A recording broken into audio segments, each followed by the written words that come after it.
नमस्कार, आप देख रहे हैं 10 में दम। मैं हूं आपके साथ विवेक शांडिल्य। दिन भर की बड़ी खबरों को लेकर और उन खबरों के पीछे की खबर भी आपको बताएंगे। यूपी में सियासत एक अलग रंग में नजर आ रही है। वार पलटवार का सिलसिला शुरू हो गया है। तो वहीं कांग्रेस के नेता, बड़े नेता मनीष तिवारी के बुक बम ने कांग्रेस में ही खलबली मचा दी है। 26/11 के हमले को लेकर मनमोहन सरकार पर सवाल उठाए गए। तमाम खबरें आपको बताएंगे, लेकिन उससे पहले आपको बता दें, रिपब्लिक भारत आपसे जुड़े तमाम मुद्दों की आवाज उठाता है। तो आप भी अपनी आवाज उठाएं और रखें अपने विचार कू ऐप पर। कू ऐप के यूजर्स के लिए हमारा आज का सवाल यह है कि क्या 26/11 के बाद मनमोहन सरकार को पाकिस्तान पर फौरन कार्रवाई करनी चाहिए थी? अभी डाउनलोड करें कू ऐप, रखें अपने विचार अपनी भाषा में, फॉलो करें रिपब्लिक भारत को और इस पोल में हिस्सा लें। इस पोल का रिजल्ट हम आपको बुलेटिन के अंत में दिखाएंगे, लेकिन सबसे पहले बात करते हैं मनीष तिवारी के उस किताब की जिस किताब ने आज कांग्रेस के साथ साथ देश की सियासत में भी खलबली मचा दी। 26/11 के आतंकी हमले को भला कौन भूल सकता है, लेकिन उस आतंकी हमले के बाद जिस तरह का रवैया मनमोहन सरकार ने अपनाया, उसे लेकर मनीष तिवारी ने जोरदार हमला बोला अपनी किताब में तत्कालीन मनमोहन सरकार पर।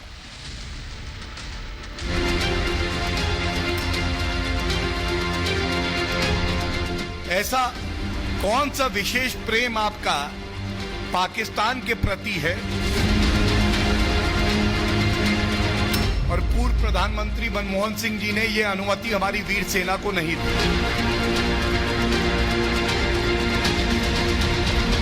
इन लोगों ने ना तब आतंकवादी के खिलाफ एक्शन उठाया। आतंक के हमले को करारा जवाब, इसी को 56 इंच चौड़ा सीना कहते हैं। अब तो तुम्हारे कांग्रेस के नेता भी इस बात को स्वीकार कर रहे हैं। मनीष तिवारी की किताब पर सवाल। मनमोहन सरकार के फैसले पर उठाए गए सवाल। 26/11 हमले के बाद पाक पर प्रहार क्यों नहीं? कांग्रेस पार्टी की मुश्किलें कम होने का नाम नहीं ले रही हैं। बड़ी बात यह है कि कांग्रेस की चुनौती उसके अपने ही बढ़ा रहे हैं। पहले सलमान खुर्शीद ने हिंदुत्व पर सवाल उठाकर पार्टी की किरकिरी कराई। अब मनीष तिवारी ने अपनी किताब में मुंबई में 26/11 हमले के बाद कड़ी कार्रवाई न करने को लेकर तत्कालीन मनमोहन सरकार पर सवाल उठाए हैं। मनीष तिवारी ने अपनी किताब 10 flash point 20 years national security situation that impact India में मुंबई में 26/11 हमले को लेकर यूपी सरकार पर सवाल उठाए हैं। 26/11 हमले में सैकड़ों निर्दोष मारे गए थे। हमले के बाद पाकिस्तान पर एक्शन लेना चाहिए था। पाकिस्तान पर हमला नहीं करना कमजोरी थी। उस समय संयम बरतना ताकत नहीं, कमजोरी की निशानी थी। मनीष तिवारी की किताब पर बीजेपी ने कांग्रेस से सवाल किया है। बीजेपी पूछ रही है कि सोनिया गांधी और मनमोहन सिंह देश की जनता को बताए कि पाकिस्तान से उनका ऐसा कौन सा प्रेम था कि उन्होंने सेना को हमले की अनुमति नहीं दी, जबकि हिंद की सेना तैयार बैठी थी। सोनिया गांधी जी, आपकी ये सहूलियत की जो राजनीति है, उसको छोड़कर देश को आपको यह बताना होगा कि ऐसी कौन सी दोस्ती, ऐसा कौन सा विशेष प्रेम आपका पाकिस्तान के प्रति है कि आपने और पूर्व प्रधानमंत्री मनमोहन सिंह जी ने यह अनुमति हमारी वीर सेना को नहीं दी। बीजेपी जहां सोनिया और मनमोहन से सवाल कर रही है, वहीं मोदी सरकार की सर्जिकल स्ट्राइक और एयर स्ट्राइक का हवाला दे रही है कि कैसे 2014 के बाद भारत पाकिस्तान को मुंहतोड़ जवाब देता आया है। बालाकोट एयर स्ट्राइक हुई, पाकिस्तान को घुस के ठोका, बताया कि भारत की ताकत क्या है, बताया हमारी सेना कितनी वीर है। मुंबई हमले के पीड़ित भी सोनिया और राहुल गांधी से सवाल कर रहे हैं कि आखिर उन्होंने उस वक्त सख्त कार्रवाई क्यों नहीं की? ये सरकार की नाकामी थी। कार्रवाई की भी नहीं गई, ना ही कांग्रेस ने कुछ किया था। उन्होंने खाली भाषणबाजी की और उस वक्त तो वो दिख भी नहीं रहे थे कांग्रेस की तरफ से। ना सोनिया गांधी आई थी, ना राहुल गांधी, ना प्रियंका गांधी। आज 26/11 को 13 साल हो चुका है। प्रियंका गांधी हर वक्त कहती रहती, राहुल गांधी हर वक्त कहते रहते कि हमको इनको न्याय दिलाना है, हमको उनको न्याय दिलाना है। हम ये गांव गए थे इनसे मिलने, वो गांव गए थे उनसे मिलने। वो मुंबई में हमसे मिलने क्यों नहीं आते? मनीष तिवारी की किताब पर बीजेपी नेता राम कदम ने कहा कि अब कांग्रेस नेता भी मान रहे हैं कि मोदी सरकार का सीना 56 इंच चौड़ा है। कांग्रेस के नेता 56 इंच चौड़े सीने की बात करते हैं। आतंक के हमले को करारा जवाब, इसी को 56 इंच चौड़ा सीना कहते हैं। अब तो तुम्हारे कांग्रेस के नेता भी इस बात को स्वीकार कर रहे हैं। 26/11 हमले को लेकर बीजेपी जहां कांग्रेस पर हमलावर है, वहीं कांग्रेस के नेता इस मुद्दे पर सवाल से बच रहे हैं। मैंने पढ़ी नहीं, किताब बाहर आई नहीं है, पढ़ी नहीं है मैंने, तो उस पर टिप्पणी करना अभी ठीक नहीं होगा। 26/11 हमले में करीब 160 लोगों की जान चली गई थी, हजारों लोग घायल हो गए थे। पीड़ित उस मंजर को याद कर आज भी सियर उठते हैं। मनीष तिवारी की किताब ने उस वक्त की यूपीए सरकार पर गंभीर सवाल उठाए हैं। आखिर आतंकिस्तान पर प्रहार क्यों नहीं किया गया? गांधी परिवार को भी इस बात पर चुप्पी तोड़नी होगी। आखिर पाकिस्तान को उस वक्त मुंह तोड़ जवाब क्यों नहीं दिया गया? Bureau report, Republic Bharat.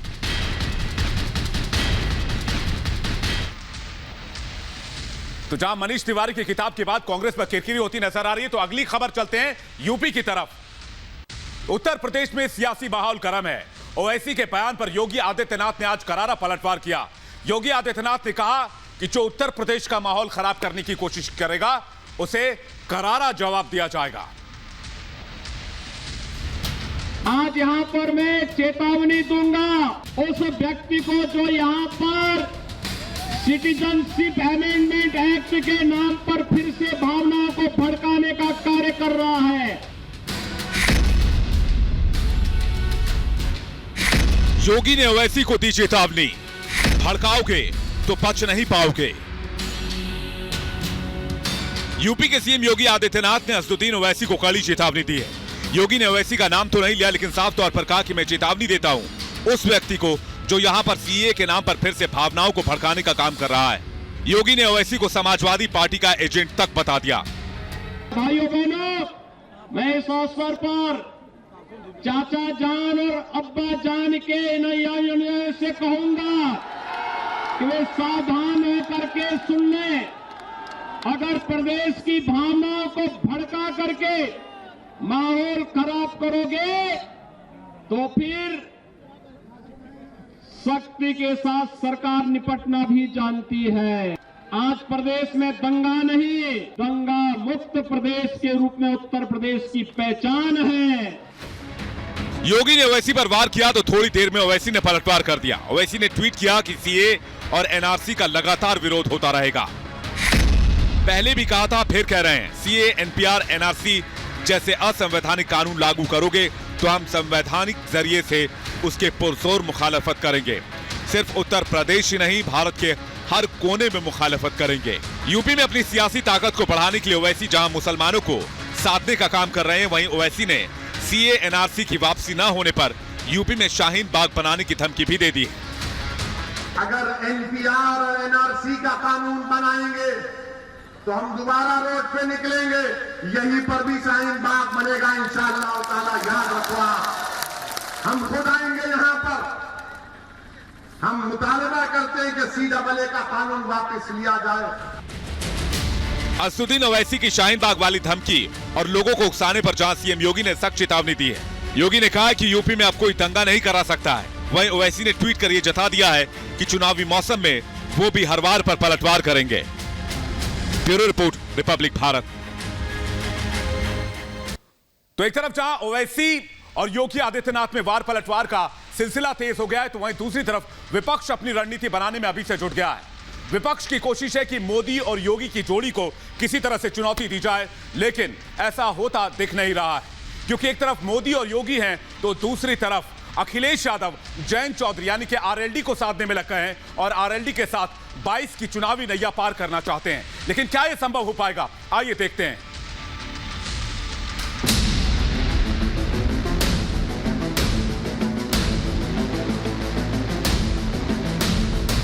अकल से पैदल कुछ लोग ऐसे हो चुके हैं, किसी भी प्रोजेक्ट के साथ जब लोकार्पण की बात आती है तो कहते साहब हमने भी सोचा था। ये शुरुआत समाजवादियों की तरफ से हुई थी। मेरे नेतृत्व में बनी सरकार ने तो यूपी में क्या क्या महत्वपूर्ण कार्य किए। यूपी के महासंग्राम को जीतने के लिए जहां हर पार्टी ने अपने महारथियों को मैदान में उतार दिया है, वहीं सियासी माहौल में वार पलटवार भी शुरू हो गया है। 2017 की तरह 2022 में भी 300 प्लस सीटें जीतने के लिए बीजेपी मोदी योगी की ताकतवर जोड़ी का सहारा ले रही है। पीएम मोदी 25 नवंबर को जेवर इंटरनेशनल एयरपोर्ट का शिलान्यास करेंगे। उससे पहले सीएम योगी जेवर पहुंचे और तैयारियों का जायजा लिया।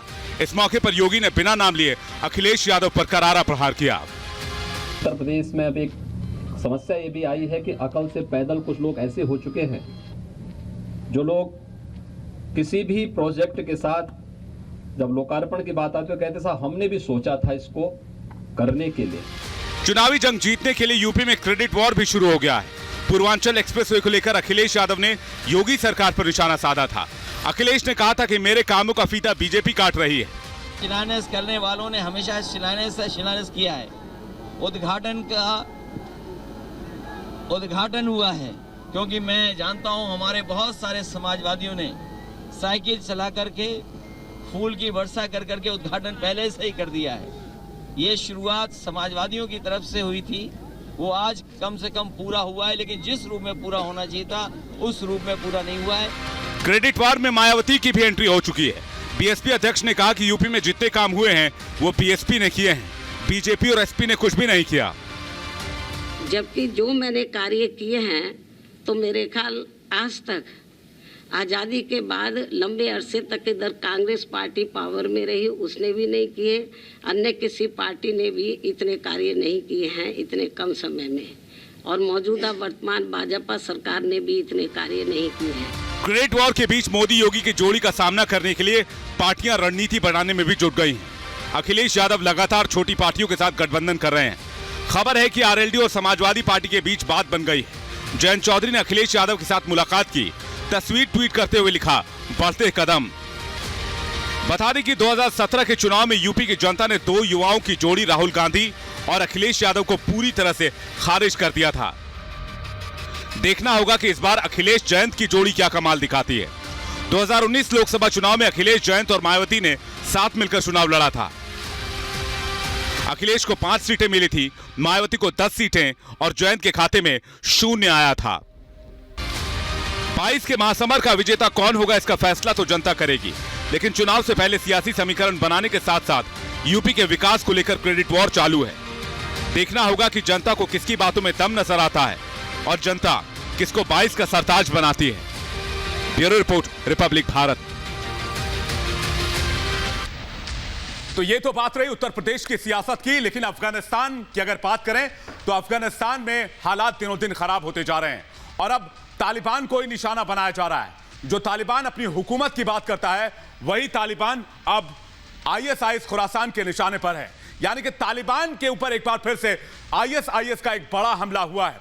आइए आपको दिखाते हैं अफगानिस्तान से आई ये बड़ी खबर।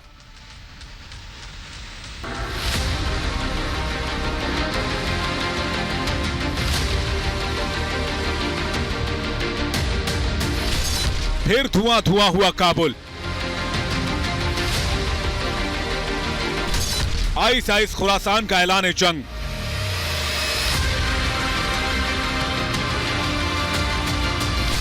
आतंकियों के बीच खूनी लड़ाई।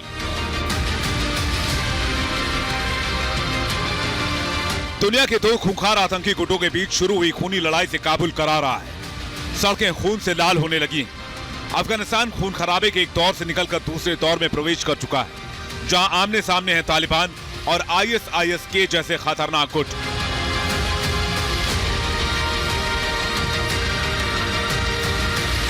ये तस्वीरें काबुल की हैं, जो आतंकियों ने तालिबानी सुरक्षा कर्मियों को निशाना बनाया।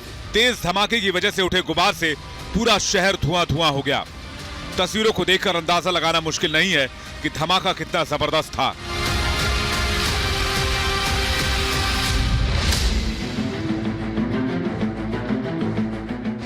अब तक तालिबानी सुरक्षा कर्मियों पर हुए हमले की जिम्मेदारी किसी आतंकी संगठन ने नहीं ली है, लेकिन माना जा रहा है कि इस हमले के पीछे आईएसआईएस खुरासान का हाथ हो सकता है, जो तालिबान का कट्टर दुश्मन माना जाता है। अफगानिस्तान में तालिबान राज आने के तुरंत बाद आईएसआईएस खुरासान ने अखुंदजादा सरकार को चुनौती दी थी। अखुंदजादा को अमेरिकी पिट्ठू बताते हुए आईएसआईएस खुरासान ने कसम खाई थी कि वो तालिबान को मिटाकर ही दम लेगा। ऐसे में काबुल में हुए धमाके को आईएसआईएस खुरासान से जोड़कर देखा जा रहा है।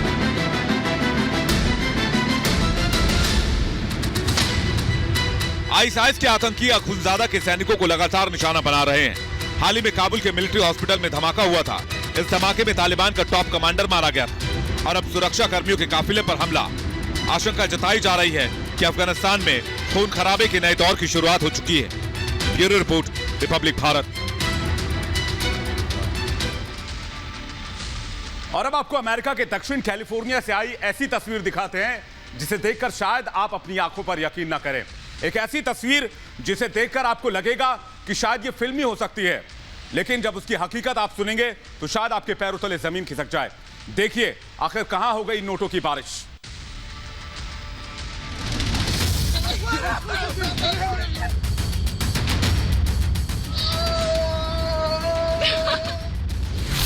जहां तक नजर वहां तक नोट, सड़क पर बिछी नोटों की चादर, लोगों में मची पैसा लूटने की होड़। इन तस्वीरों को देखकर बेशक आपको अपनी आंखों पर यकीन ना हो सकता है कि आप ये समझे कि ये कोई फिल्मी सीन है, लेकिन आपको बता दें कि ये ना तो कोई फिल्मी सीन है और ना ही ये नोट नकली हैं। सड़क पर करोड़ों के डॉलर बिखरे पड़े हैं और लोग पागलों की तरह पैसा लूटने में लगे हैं। दरअसल अमेरिका के दक्षिणी कैलिफोर्निया फ्रीवे पर शुक्रवार को एक बख्तरबंद ट्रक से पैसे का बैग गिर गया। इसके बाद डॉलर लूटने की होड़ मच गई।